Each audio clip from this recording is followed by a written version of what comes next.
쌤, ABTO 다 봤죠?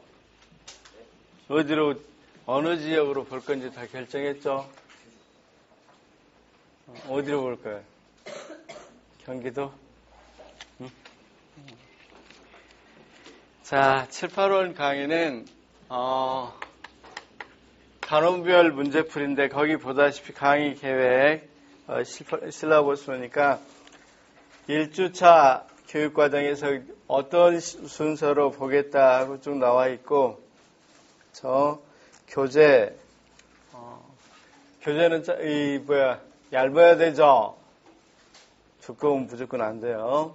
그래서, 콜라우 메모하고 수업 프린트, 그 다음, 수업 구성할 때 문제 난이도를 표시하고, 쌤, 이건, 쌤들하고 같이 상의하려고 그랬는데, 오전에는 먼저 시험을 보고, 단원별로 공부했던 거, 오늘 공부한 걸 시험 보고, 오후에는 이 과제로 내주고, 그래서 과제로 내준 걸 첨삭해주고, 오전에 시험 보는 걸 첨삭해주고, 그렇게 하도록 하겠습니다. 오전에 시험 본다 그러니까 또 11시 오려고 그러죠?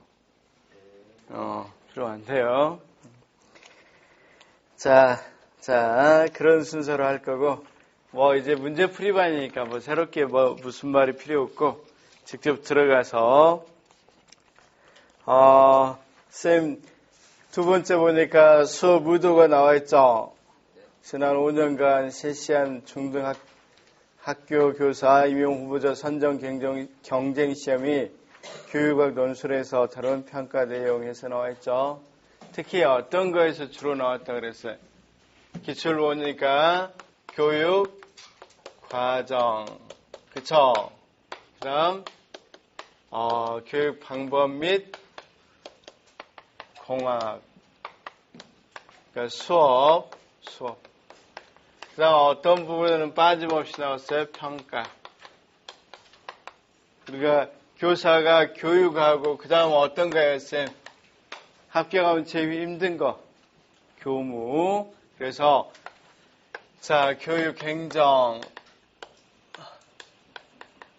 그래서 지금까지 문제는 이 네 부분에서 주로 나왔죠. 네 부분에서 거의 나왔고, 이런 것을 하기 위한 기초학문으로 어떤 게 있다고 그랬어요? 기초학문으로 교육과정을 위해서는 주로 교육 철학. 그래서 우리가 교육의 철학적 기초, 교육 방법 및 공학을 위해서는 교육 심리학, 그다음 평가를 위해서는 교육 연구 및 통계, 이런 것들이 사실은 기초가 돼야 되겠죠. 그 다음 교육 행정, 교육 전체를 다 아우를 수 있긴 한데, 교육 사회학. 그래서 쌤, 이게 이제 기초 이론들이에요. 기초 이론들. 그래서 쌤, 일반 교육학개론 책 보면 교육의 철학적 기초, 교육의 심리학적 기초, 교육의 이건 기초로 뭘 안 쓰고 사회학적 기초 이렇게 이야기하죠. 여기 이제 교사는 교육할 때 이렇게 가르치기도 하고, 생활 지도 및 상담. 쌤, 교육 과정 매년 나왔죠. 한 번도 안 빠지고 나왔고, 교육 방법 및 공학. 그렇죠. 이 부분도 거의 대부분 나왔고, 그 다음 평가도 매년 안 빠지고 나왔고, 교육 행정도 매년 안 빠지고 나왔고, 교육 사회학은 2번 나왔고, 교육 철학은 1번 나왔고, 그쵸? 교육 심리학도 많이 나왔을 것 같죠? 1번밖에 안 나왔어. 교육 연구 및 통계는 아직은 임용에서는 안 나왔죠. 그러니까 쌤, 이 강약을 둬서 공부한다. 시간이 너무 없다. 전공 공부하려고 너무 시간이 딸린다. 그러면 최소한 어느 부분만 공부를 꼭 해줘야 돼. 이 부분은 공부를 해주는 게 좋겠다. 그쵸? 그래서 쌤 교육과정, 교육방법 및 공학, 평가, 생활지도 이런 부분은 해주면 좋겠어. 생활지도 및 상담은 만약에 어떤 것 보면 상담 교사를 뽑으면 거의 안 나오는 경향이 있어요. 상담 교사를 뽑으면 이 부분은 안 나오는 경향이 있으니까 최소한 이 네 부분은 열심히 해주면 되겠다. 그리고 자, 우리가 뭘 쓸 때도, 서론을 쓸 때도 이런 분류는 굉장히 도움을 받는다고 그랬죠? 그쵸? 자, 그래서, 나중에 서론 쓰는 법, 본론, 결론 쓰는 법을 이야기해 보겠지만, 그쵸? 어떻든 이렇게 교육학이 이루어져 있고, 강약을 보면 이런 부분에 강조를 두고 이 부분은 어느 정도 기초적으로 알아둘 필요가 있겠다. 그런 식으로 쭉 이야기했고, 밑줄 친 부분만 보면 특히 교육과정 및 교육평가와 교육행정 및 교육경영 등 두 가지 분야는 해마다 출제 문항에 반영되는 것으로 나타났다. 그쵸?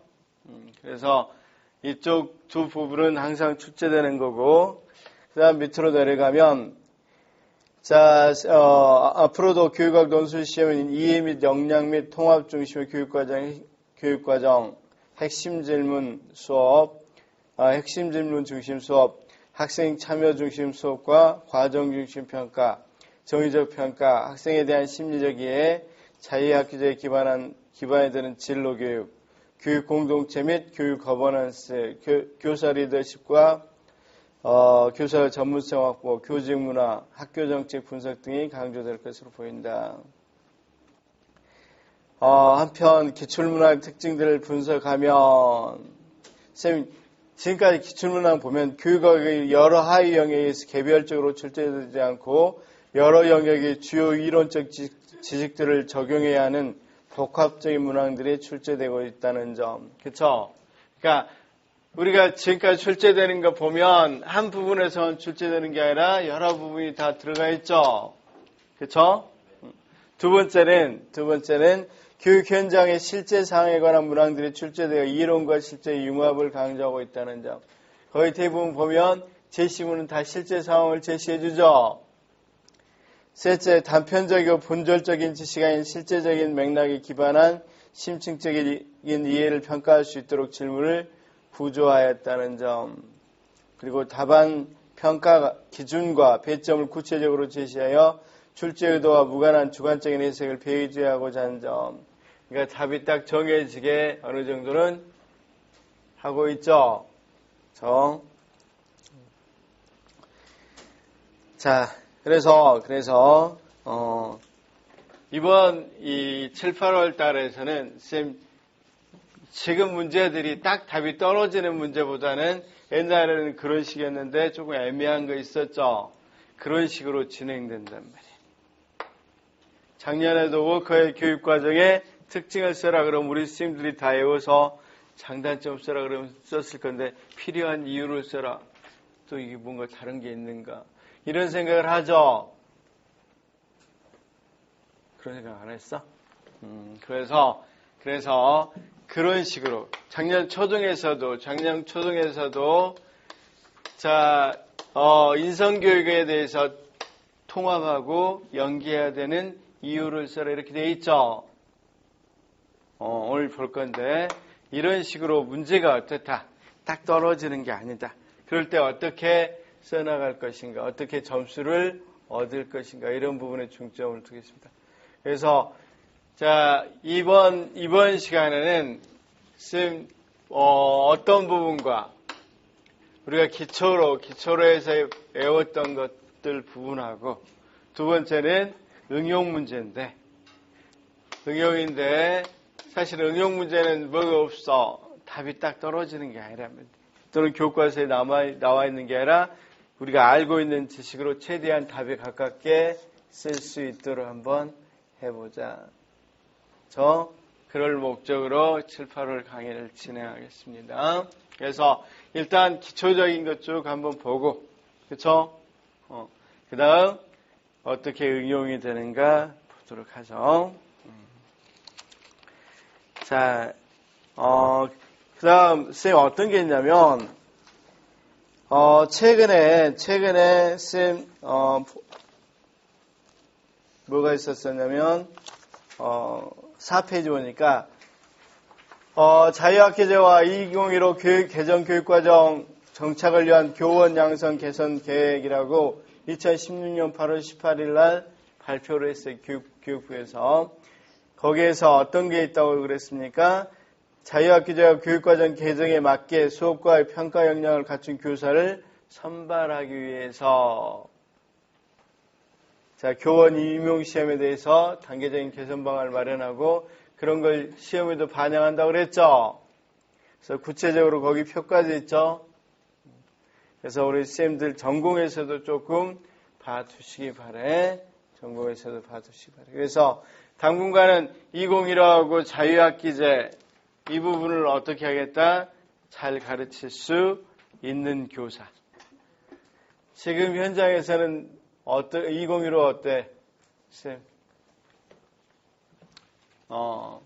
2015 교육과정이 올해부터 도입됐는데 현장에 물어보면 많이 바뀌어졌대, 안 바뀌어졌대? 안 바뀌어졌대? 똑같대. 그래서 아마 이런 부분을 어느 단계에서 더 많이 늘려고 하겠다. 그렇지. 임용 단계에서 더 늘려고 할 거고. 지금 그래서 계속 연수 중이죠? 원래는 이거 들어가기 전에 연수를 해야 되는데 들어가고 나서 연수하고 있습니다. 그래서 이 부분에서 역시 또 올해까지는 나오지 않을까.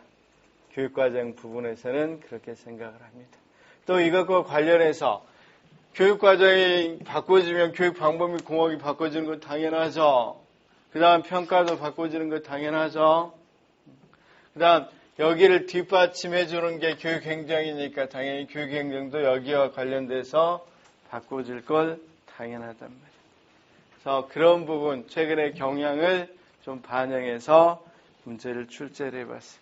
그 다음 난이도 순으로 출제를 했는데 선생님 하나 있는 것이 굉장히 어려운 것, 그렇죠? 2개는 우리가 기본적으로 꼭 알아야 되는 것, 3개는 아주 기초적인 것, 그렇죠?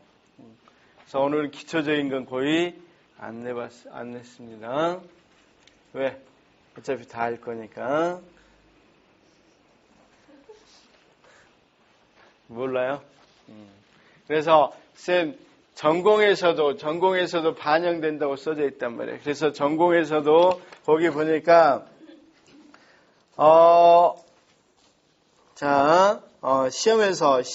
표에서 시험을 보니까 교육과정 개선에서 시험을 보니까 거기 교직 과목도 개선되어 있고 시험도 기존에서 개정되어 있는데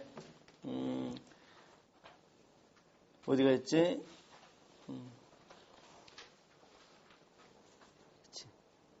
일단 이 부분 아닌가?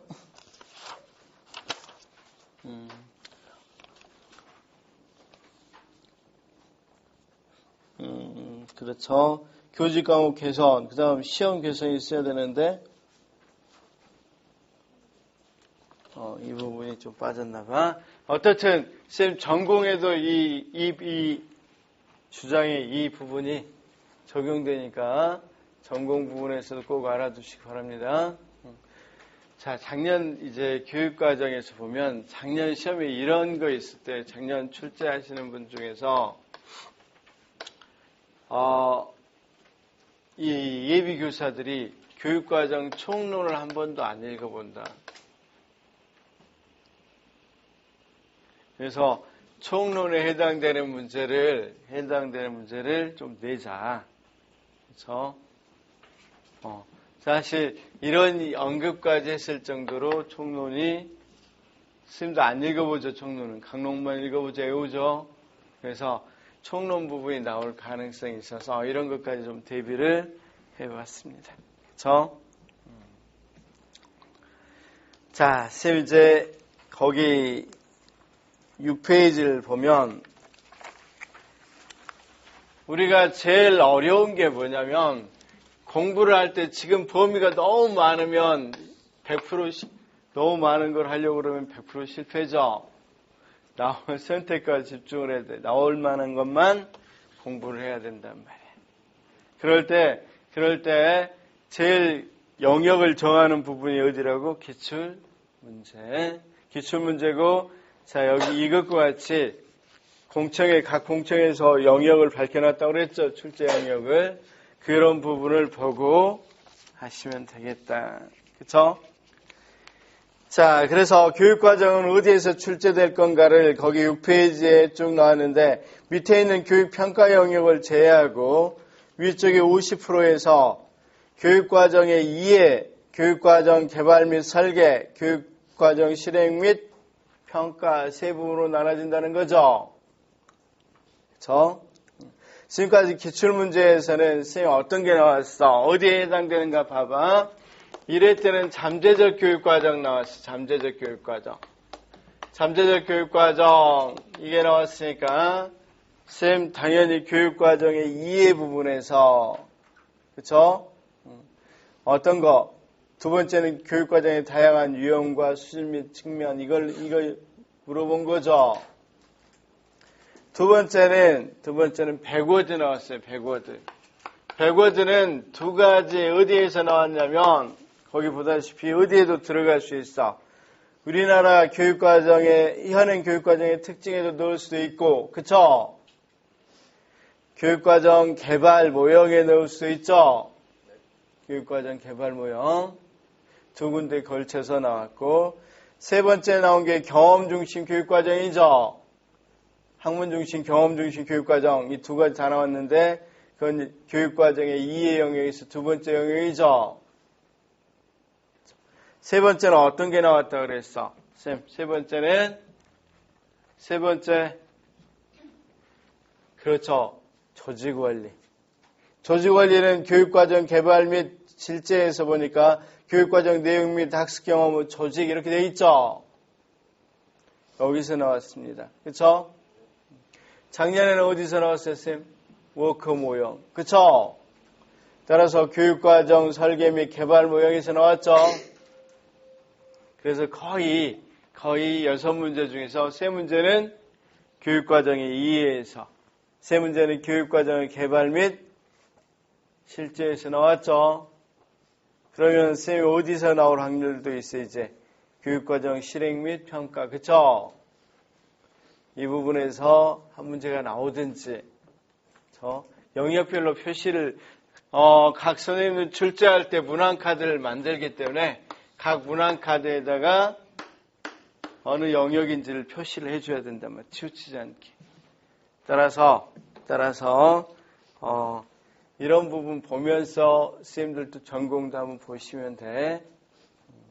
한 5년 정도 되면 이제 균형을 맞추려고 합니다. 균형을 맞추려고. 출제 영역도 어느 정도 균형을 맞추려고 하니까 봐두시기 바라고. 자, 그런 부분입니다. 그런 부분. 쌤한테 뭐니 해도 중요한 건 이제 수업하는 거죠. 자, 우리가 시험이 많이 남은 것 같은데 얼마 안 남았죠?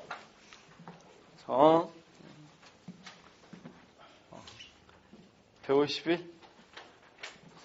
140? 시간 많이 있네.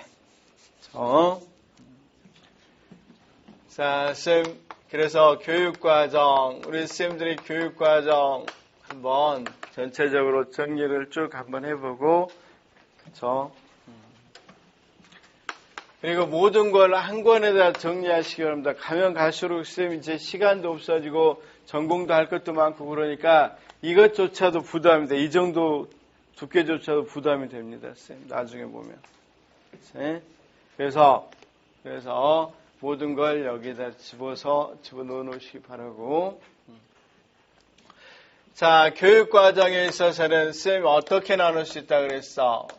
거기 아까 세 가지 유형으로 여기 유형에 맞춰서 나눠도 되고 이렇게 해도 되는데 의의하고 그 다음 유형 그 다음 쌤 개발 그 다음 이해 절차 실행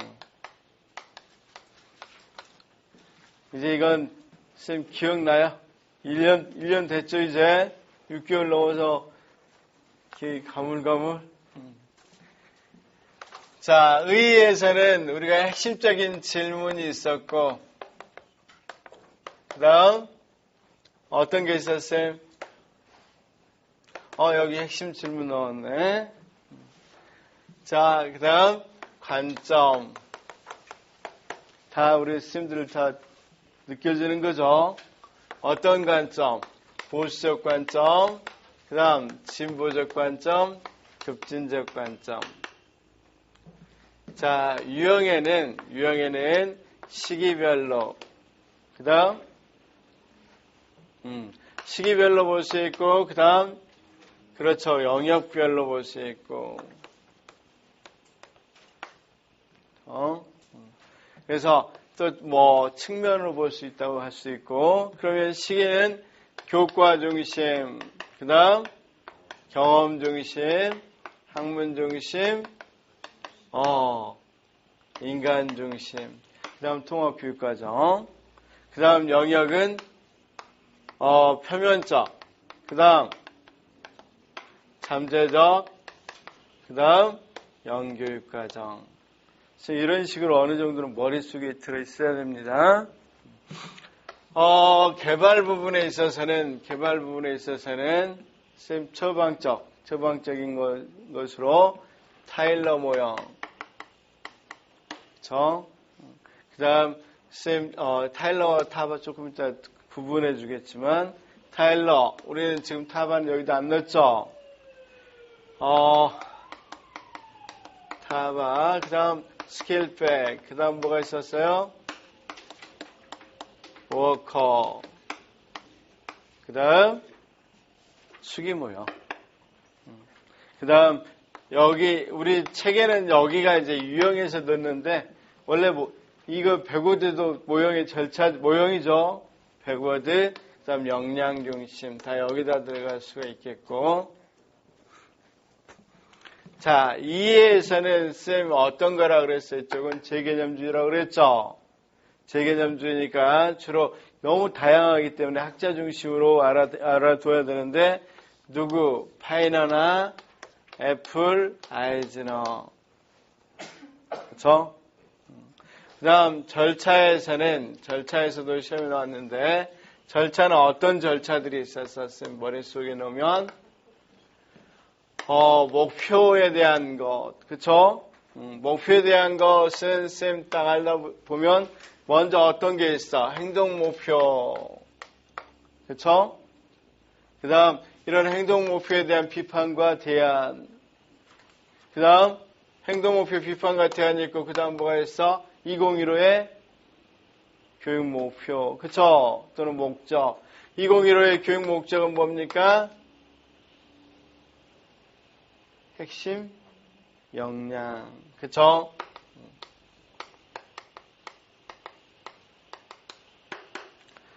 자, 그 다음 목표 다음에 내용과 경험은 어떤 거 오늘 다 할 겁니다. 이런 거 선정 각각의 원리들이 있었죠. 그 다음 내용과 경험은 조직 그 다음 평가 이런 부분이 있었다. 그쵸? 그 다음 실행의 관점 그 다음 우리가 교육과정과 철학이 있었는데 실행의 관점에서는 어떤 게 있었다고 그랬습니까? 실행은 그렇죠. 충실도, 상호적응, 형성관점. 선생님 이걸 머릿속에 지도처럼 넣어놔야 된단 말이에요. 그렇죠? 넣어놓고 문제를 풀 때 했으면 좋았는데 그래야 기억에 나. 작년에 기억 못하는 사람들은 이렇게 안 해서 그런 거죠. 워커에 그래서 워커가 어떤 거에 있는 게 절차하고 뭐하고 장점과 단점을 이야기했었죠. 그래서 이런 식의 전반적인 이해가 일단 필요하고 여기에다가 지금 백워드 교육과정, 이해중심 교육과정이 가장 뭡니까? 지금 이해나 역량중심 교육과정이 현행 교육과정을 구성하고 있는 기초 교육과정 모형이죠. 그래서 그런 부분을 한번 이야기해 보도록 하겠습니다. 쌤이 1번 문제로 한번 들어가 보도록 하겠습니다. 전반적으로 봤으니까. 다음은 2015 개정 교육과정에 대한 중학교 교사들의 대화이다. 대화의 근거에서 2015 개정 교육과정에서 강조하는 핵심 질문의 개념과 필요성, 그리고 핵심 질문 수업에서 교사와 학생의 역할에 대해 논하시오. 그쵸? 쌤, 핵심 질문이 있는 교실. 굉장히 책 많이 있죠, 요즘. 질문 굉장히 강조하잖아. 몰라? 어머, 실망인데. 자, 쌤, 제가 이 전공에서 어느 정도 한 문제 정도는 제가 예상할 수 있는 게 있어. 여러분, 성취 기준이 있죠. 각각의 성취 기준이 있죠. 각각의 성취 기준에 따른 핵심 질문들을 경기도 교육청에서 다 만들어놨단 말이에요. 거기에 맞춰서. 그러니까 제일 먼저 뭐 하면서 수업을 진행해라고. 질문을 하면서. 이게 백워드의 가장 중요한 거고 이 워깅스 백타가 핵심 질문이라는 책을 또 썼습니다. 그래서 이 핵심 질문에 대해서 전공에서는 내기도 쉬워요. 성취 기준을 주고 이 성취 기준에 맞는 핵심 질문을 한번 구성해 봐라. 그렇죠? 전공에서는 그렇게 되잖아. 적합한 핵심 질문을 한번 이야기해 봐라. 그랬을 때 물론 약간의 답은 열려 있겠지만 뭘 중심으로 써야 되겠어? 경기도 교육청에서 발간한 그런 핵심 질문을 가지고 써주면 거의 맞을 확률이 높겠죠? 많지 않아. 제가 밴드에다 올려놨어. 밴드 본 사람 혹시 자기 교육과목의 핵심 질문.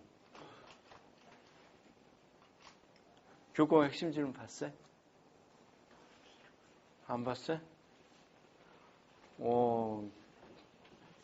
그래서 자, 일단 쌤 질문이 있는 교실 강조해야 하나요, 지금? 굉장히 강조하고 있잖아. 그래서 핵심 질문이라는 것은 출제될 가능성이 굉장히 높은 부분이니까 꼭 알아두셨으면 좋겠어. 이 부분은 그래서 난이도가 제일 높아. 이거 쓸 수 없겠죠, 지금?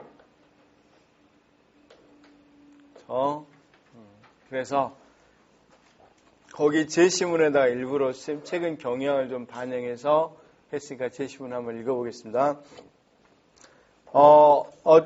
뭡니까? 이번 2015 개정 교육과정에는 특별히 핵심 개념을 강조하는 것 같더군요. 자, 네, 저도 그렇게 느꼈어요. 교과의 핵심 개념을 중심으로 학습 내용을 구조화하는데 교육과정 구성에 중점을 둔 것이라고 봐요. 이건 다 알고 있죠?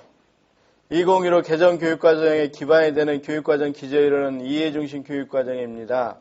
이해중심 교육과정의 특징은 무엇을 가르칠 것인가와 그것을 어떻게 가르칠 것인가 두 측면에서 찾아볼 수 있습니다. 무엇을 가르칠 것인가와 관련해서는 핵심 개념과 일반화된 지식을 어떻게 가르칠 것인가에 관련해서는 학생이 학습을 하였다는 것을 드러내는 평가를 설계 단계에서 내용 선정이나 조직 과정에 우선한다는 특징이 있습니다. 그렇죠? 우리가 2015 핵심 교육과정 특징하면 뭐가 있다고 그랬어? 첫 번째가 무엇을 가르칠 것인가? 핵심 개념. 그렇죠? 어떻게 가르칠 건가? 백워드. 이렇게 되어 있는 거죠.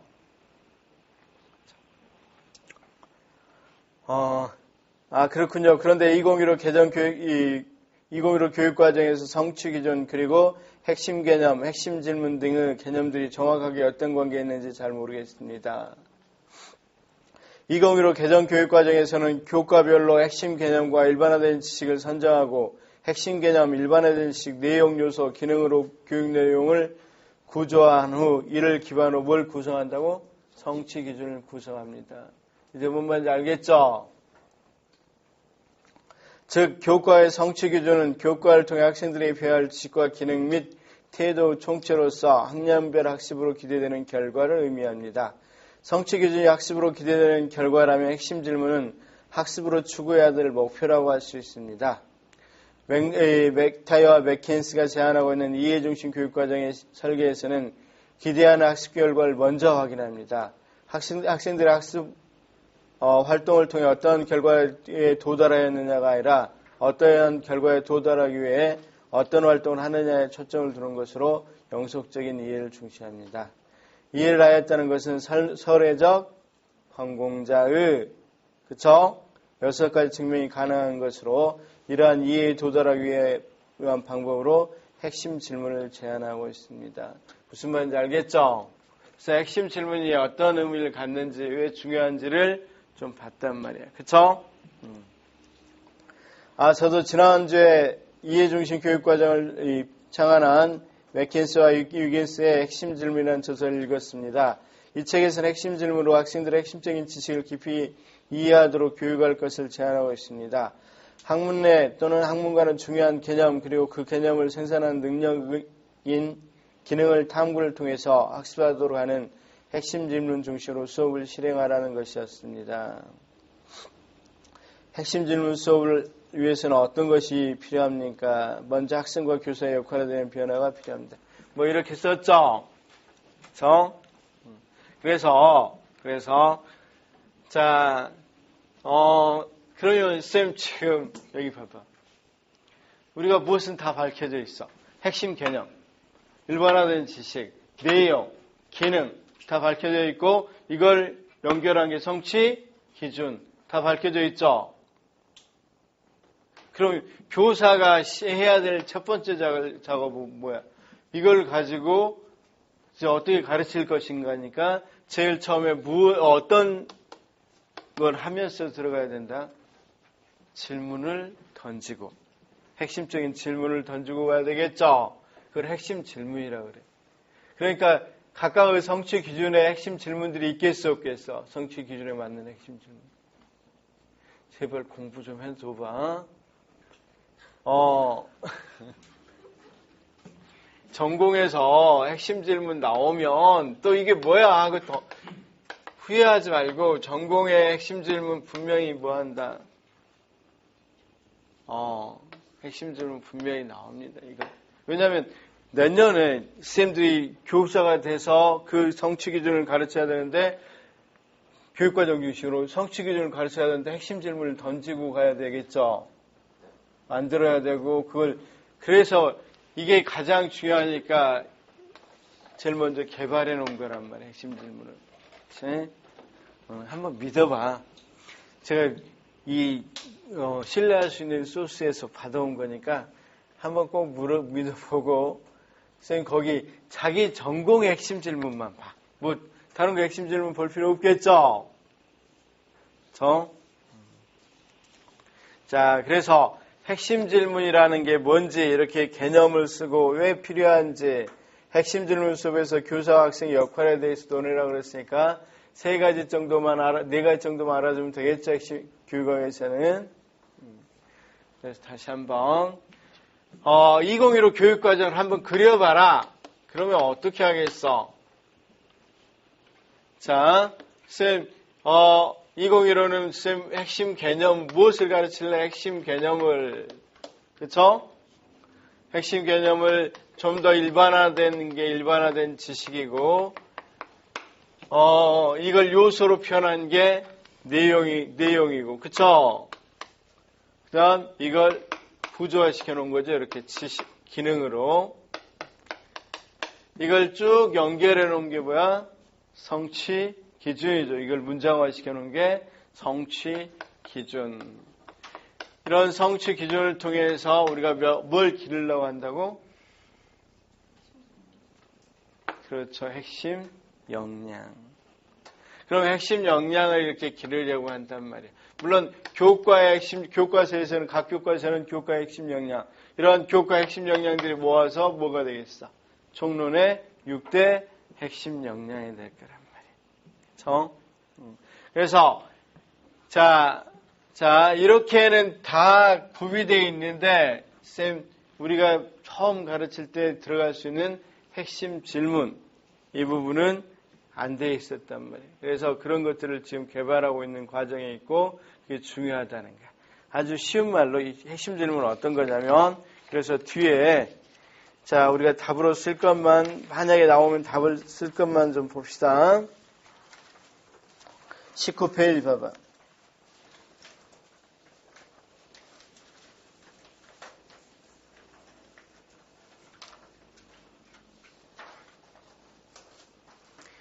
자, 핵심 질문의 개념에 대해서 이야기되어 있죠.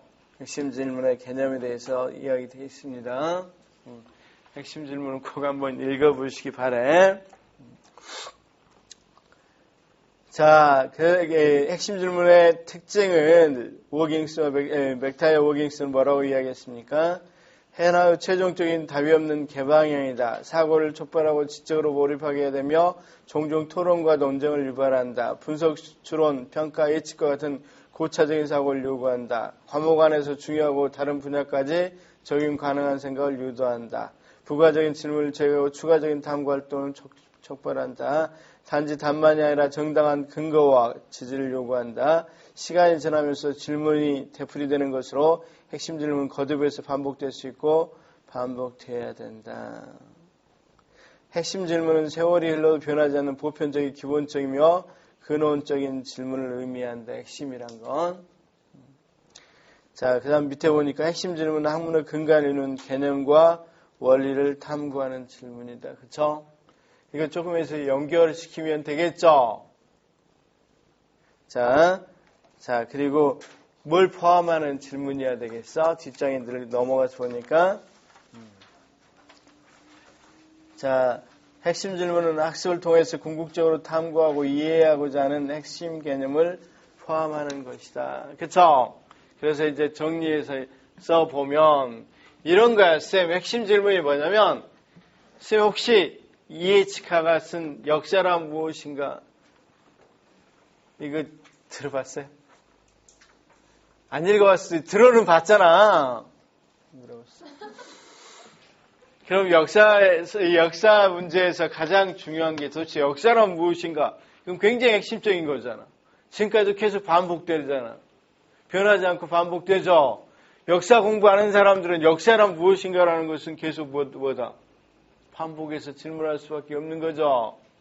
그렇죠? 그런 것들이 핵심 질문이야. 단 어떤 것들이 포함된다 그랬어. 거기 있어서 자, 학문의 근간을 이루는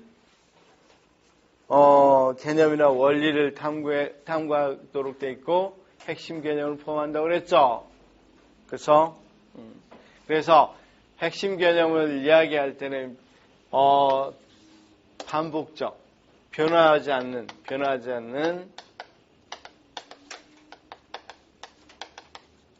반복적 질문이고, 그쵸? 근본적이고, 자, 거기 뭐라고 되어 있어? 변하지 않고 반복적이며, 그쵸? 근원적, 변하지 않는 근원적이고, 반복적인 질문이다. 그쵸? 자, 그 다음. 자, 학문의 근간을 이루는 뭐라고? 개념과 원리라고 그랬죠? 원리를 탐구하는 것으로 핵심 개념을 포함하는 질문이다. 그래서 뭘 포함하는 질문이다? 핵심 개념을 포함하는 질문이다. 변하지 않고 근원적이며 반복적인 질문이고, 그쵸? 또는 핵심 개념을 포함하는 질문이다 하기 싫으면 학문의 근간을 이루는 개념과 원리를 탐구하는 질문이다. 이렇게 해도 되겠죠? 학문의 근간을 이루는 개념과 원리를 탐구하는 질문이다. 이렇게 써도 되겠어, 쌤. 여기서 쌤 지금 써버려. 집에 가서 외워야 되겠다 하지 말고 그쵸? 학문의 근간을 이루는 개념이나 원리를 탐구하는 질문.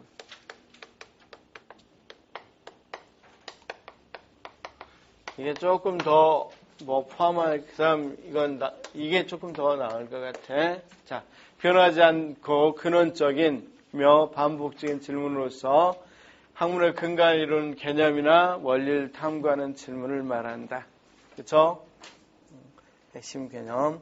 전공에서도 나올 수 있으니까 이 개념 정도는 핵심 질문, 이 부분을 알아두시기 바랍니다. 핵심 질문. 선생님들이 아예 밴드를 안 봤구나. 이건 곤란한데. 다음 어떻다. 자, 변하지 않고 근원적이고 반복적이면서 핵심 개념을 포함하는 질문이다. 한번 선생님들 오늘 가서 밴드에서 한번 다운받아 자기 부분에 있는 성취 기준하고 핵심 질문 꼭 알아두시기 바랍니다. 자, 그 다음 핵심 질문이 필요한 이유. 그쵸? 자, 핵심 질문이 필요한 이유는 자, 어떤 거다. 거기 19페이지 제일 밑에 보니까 핵심 질문은 자, 단지 학생들에게 흥미나 호기심을 유발하는 기능을 하는데 그 역할이 한정되지 않는다. 핵심 질문이 핵심 개념과 지식을 탐구해서 학습의 의도를 일으키기는 하지만 단순히 학습에 대한 흥미나 관심을 촉발하는 데 국한되지는 않는다. 핵심 질문이 이른바 유도 질문과 다른 점이다. 그래서 유도 질문은 학생의 학습에 관심과 호기심을 갖도록 이끄는 인지적 불일치를 유발하거나 재밌는 화제를 포함하는 질문이다. 예를 들어 과학과에서 사과는 땅으로 떨어지는데 달은 왜 안 떨어지나 이런 걸 질문해. 그와 같은 질문은 유도 질문이다. 이 질문은 수업 후 도입 부분에 제공할 수 있는데 이 질문을 활용해서 학생들을 자극해서 중력은 어떤 영향을 미치는가와 같은 핵심 질문을 유도할 수 있다. 요약하면 유도 질문은 학생들의 호기심과 관심을 촉발하며 핵심 질문으로 학생들이 이끄는 매력적인 질문이고 핵심 질문은 학습을 통해서 궁극적으로 탐구하고 이해하고자 하는 핵심 개념을 포함하는 것이다. 이렇게 돼 있죠. 따라서 자, 선생님 핵심 질문은 왜 필요해?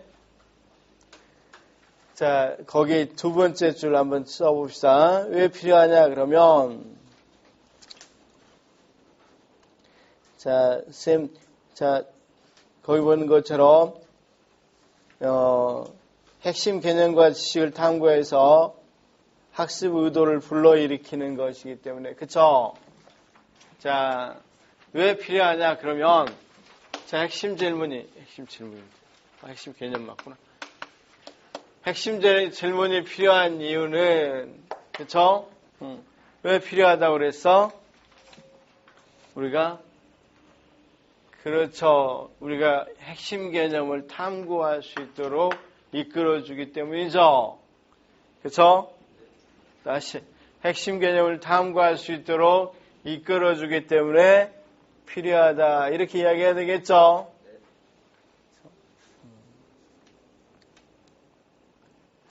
그래서 거기에 따라서 핵심 질문은 유도 질문과 달리 핵심 개념을 포함해야 된다. 뭐 이런 식으로 이야기를 해주면 되겠었어요. 제 핵심 질문의 필요성. 그래서 거기 보면 선생님 올려놓은 거 보면 이 핵심 질문하고 2015 교육과정하고 어떻게 관련되는지 이런 것도 다 설명되어 있으니까 꼭 봐두시기 바래. 자, 다시 핵심 질문은 무엇을 가르칠 것인가는 이렇게 잘 보여주는데 어떻게 가르칠 것인가는 구체적으로 잘 안 나타났다. 그럼 어떻게 가르쳐야 된다? 질문을 통해서 핵심 질문을 통한 수업을 통해서 가르쳐야 된다. 이렇게 이야기하고 있는 거죠. 자, 그 다음 쌤 거기 누구의 역할을 물어보고 있어? 교사와 학생의 역할을 물어보고 있죠. 이런 문제 많이 나오죠. 교사와 학생의 역할을 물어보는 것. 그래서 교사와 학생 역할 많이 쓸 것도 없어요, 쌤. 딱 외워서 씁시다, 그냥. 거기 20페이지 핵심 질문에서, 핵심 질문 수업에서 교사 학생의 이 역할에서, 자, 선생님, 학생은 어떤 존재라고 그래서 답하는 존재에서 답을 찾는 존재로 해. 핵심 질문은 답이 여러 가지니까 답이 정해져 있지 않기 때문에 능동적으로 답을 찾는 존재가 돼야 되겠죠. 그 다음 교사 역할도 질문하고 답하는 존재가 아니라 공동으로 답을 찾아보는 그런 존재의 역할을 해야 된다. 거기 설명되어 있죠. 지금까지 과정과 다르다는 점. 좀 걱정이 이 핵심 질문이 초중에 나와버리면 어떨까 이런 하기에 초중하고 상관없죠. 중등에 바로 나올 수도 있으니까. 그래서 핵심 질문을 다시 백오드로 해라 그랬어. 백오드로 해라 그랬으면 우리가 무엇은 있단 말이야. 내용책의 구조가 다 돼 있단 말이야. 그렇죠? 그러면 실제로 쌤 내년에 가르쳐야 될 때 제일 중요한 게 어떤 거야? 이것에 맞는 핵심 질문을 만들고 개념을 만들고 들어가야 되니까 핵심 질문을 있는 수업을 하기 위해서는 굉장히 중요하단 말이에요. 꼭 봐두시기 바래.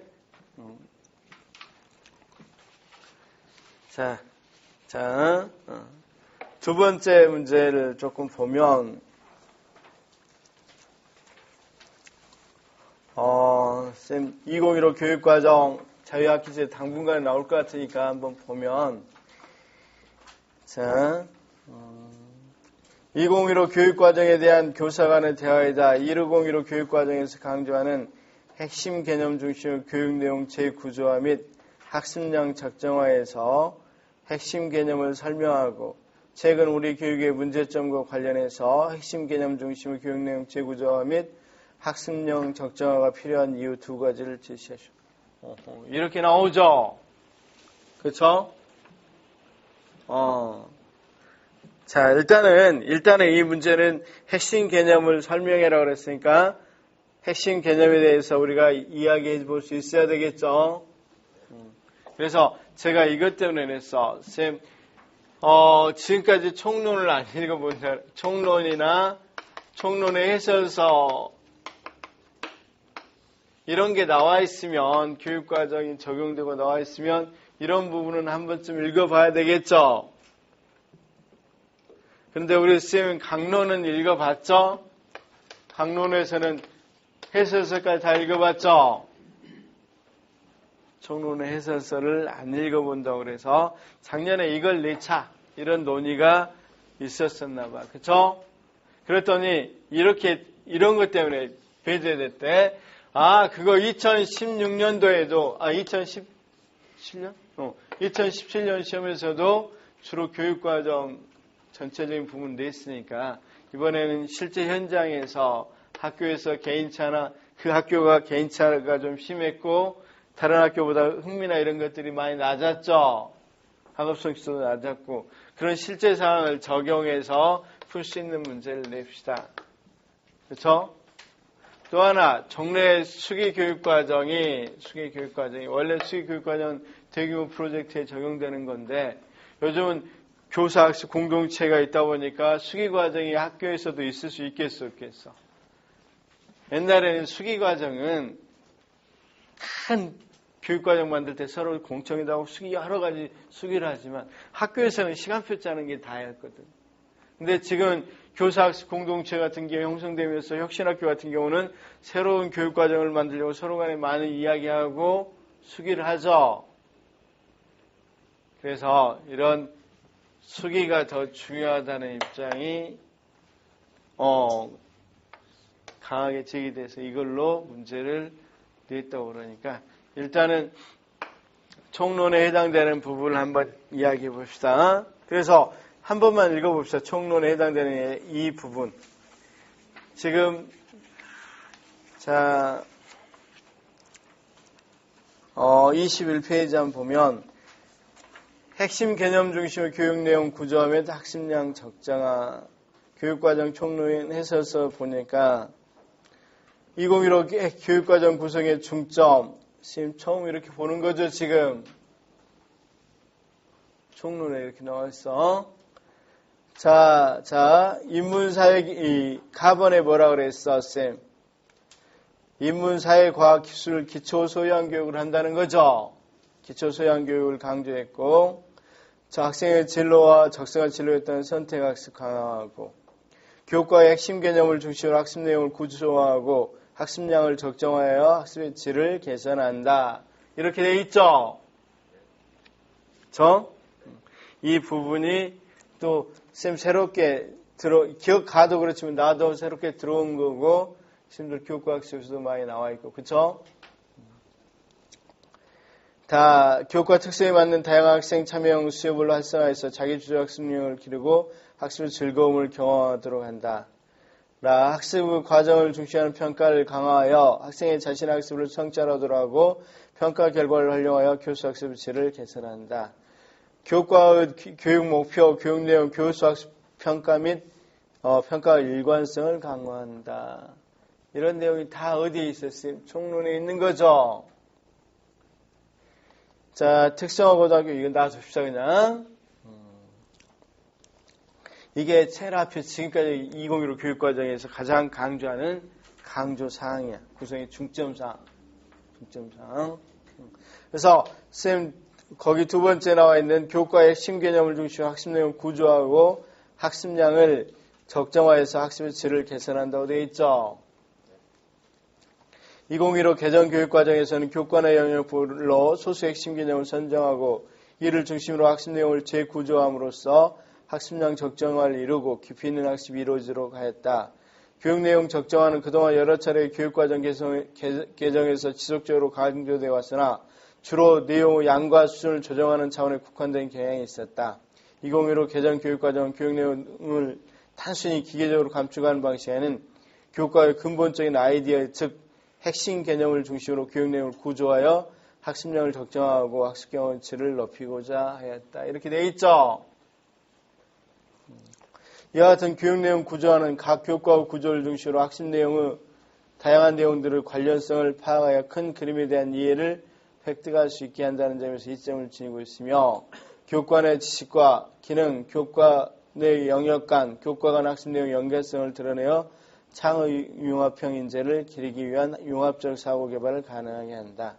다양한 분야의 여러 지식 간 관련성을 확인함으로써 문제를 해결할 수 있는 능력을 기를 수 있다는 거죠. 좋습니다. 이렇게 나와 있어, 쌤. 이런 말들이 다 해설서 또는 어디에 나와 있다? 총론에 나와 있습니다.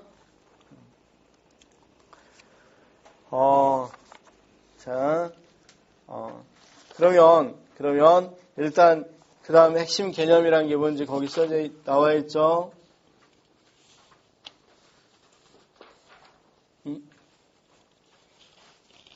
이걸 배워야 한다. 핵심 개념 어디로 가버렸어? 정의.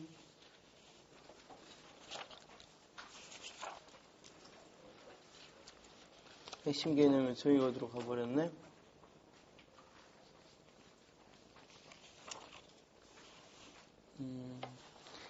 자, 이거 중요한데. 쌤, 전공의 핵심 개념 정의 다 알고 있죠? 전공에서 핵심 개념 정의 나와 있죠? 내용 구조화에서 나와 있잖아. 핵심 내용 뭐라 그랬어?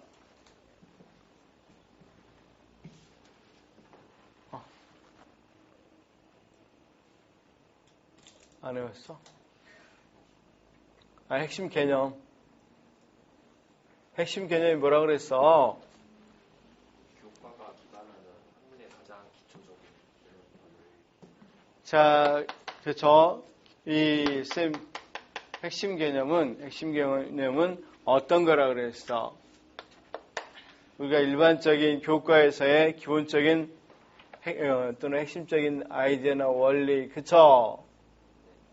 원리나 아이디어 및 교과 간의 어떤 거, 빅 아이디어를 말한다고 그랬죠? 원리나 빅 아이디어를 말한다고 그랬죠? 그래서 쌤 키워드로는 자, 이런 걸 써줘야 돼. 핵심적인 개념이나 원리, 빅 아이디어. 그쵸? 빅 아이디어도 포함되어 있는데, 이거, 총론 해설서에 나왔었는데, 오늘 올려놓을게요. 그럼 일단, 핵심 개념을 썼어. 자, 그러면, 최근 우리 교육 문제점과 관련해서 핵심 개념 중심 교육 내용 재구조화 및 학습량 적절한 것이 필요한 이유를 두 가지 제시해라 그랬어. 필요한 이유가 어떤 거야?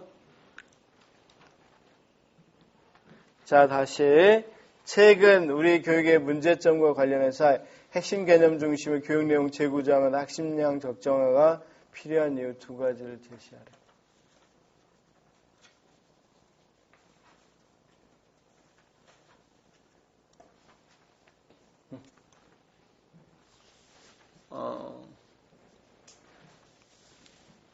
자, 시험장에서 어떻게 쓸까 이렇게 나오면 이번 달은 이거 연습하려고 한단 말이에요. 이거 연습. 자, 만약에 이렇게 나올 수도 있겠죠. 그러니까 지금 핵심 개념을 만들어서 적정하자고 했잖아. 그 필요한 이유가 뭐야? 왜 우리가 2015 교육과정을 만들었으면 2015 교육과정이 필요하기 때문에 만들었겠죠. 필요한 이유가 뭐야? 필요한 이유가.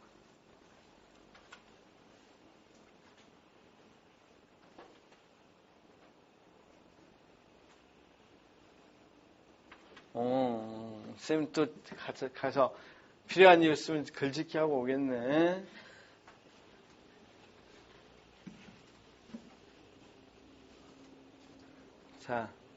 자, 우리는 교육의 문제점, 2015 교육과정의 이념, 이런 것들을 한번 잘 따져서 한번 이야기해 봅시다. 또는 여기 같이 교육과정의 질 높이는 것과 관련해서 한번 이야기를 해 봅시다. 쌤. 자, 잘 봐봐.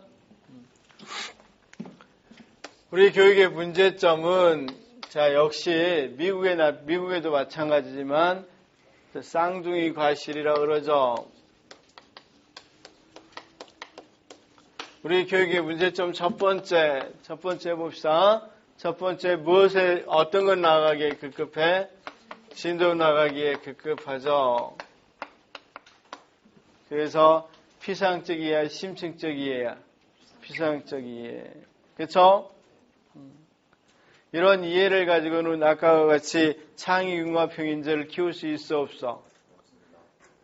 지금 그걸해서 창의융합형 인재를 키우자고 돼 있잖아. 아까 필요한 이유가. 그쵸? 창의융합형 문제를 키울 수 있다 없다? 키울 수가 없기 때문에. 그쵸? 왜 이 진동 나가기 급급한 이유는 뭐 때문에 그랬어? 가르치는 내용이 너무 범위가 넓고 얕기 때문에 그랬었죠. 그래서 여기와 같이 교육 내용 재구조와 학습량 적정화는 이걸 극복하고 뭐하기 위해서 필요하다. 창의 융합형 인재를 기르기 위해서. 또는 창의 융합형 인재를 기르기 위해서는 심층적 이해가 필요하니까 내용에 대한 어떤 거, 피상적 이해가 아니라 뭘 하기 위해서? 심층적 이해를 하기 위해서. 그래서 그냥 이 말도 넣고 싶으면 이렇게 넣으면 되겠죠. 자, 진도 나가기 급급했기 때문에 우리가 심층적 이해가 필요하고 이런 심층적 이해를 통해서 어떤 인재를 기를 수 있다? 창의 융합형 인재를 기를 수 있기 때문이다. 이러면 되겠어, 안 되겠어? 두 번째. 우리가 일반적으로 창체, 그쵸? 그 다음 범교과 활동 중심으로 하는 거, 범교과 활동을 활동 중심으로 했을 때, 그 다음, 선생님, 자유학기제가 지금 이미 시행되고 있죠? 이런 거 할 때 우리가 보통 이제 창체가 그 전이니까, 창체 활동할 때 우리가 어떤 목적의식을 갖고 했어? 아니면 단순한 활동 중심. 그렇지. 목적이 없는 활동 중심 수업이었어. 그냥 단순하게 아이들의 흥미나 필요만을 강조했지 활동 중심 수업이었지 뚜렷한 목적의식이 있었어 없었어? 목적의식이 없었죠. 그렇죠? 그래서 자 어떤 것이 문제가 있다. 목적의식이 없는 활동 중심의 수업.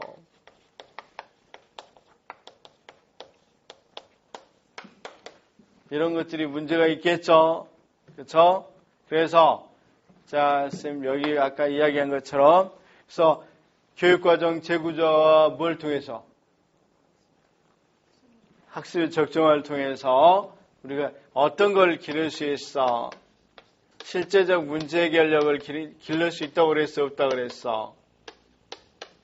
실제적 문제 해결력을 기를 수 있어? 없어? 아까 방금 거기서 이 해설서에서 봤다시피 문제 해결력을 기를 수 있다는 거죠.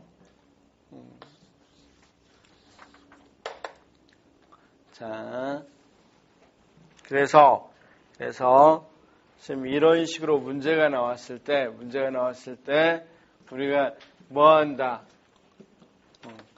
사실 우리가 활동 중심으로 하는 이유는 경험 중심으로 하는 이유는 뭐가 되려고 한단 말이야.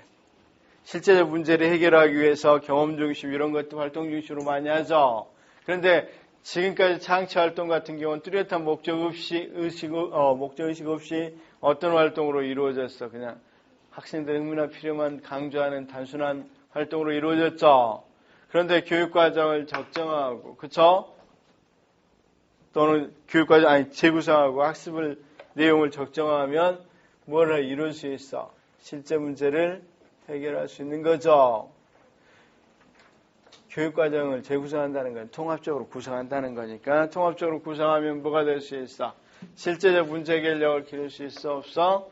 기를 수 있기 때문이다. 이걸 써라는 문제, 이런 문제 나오면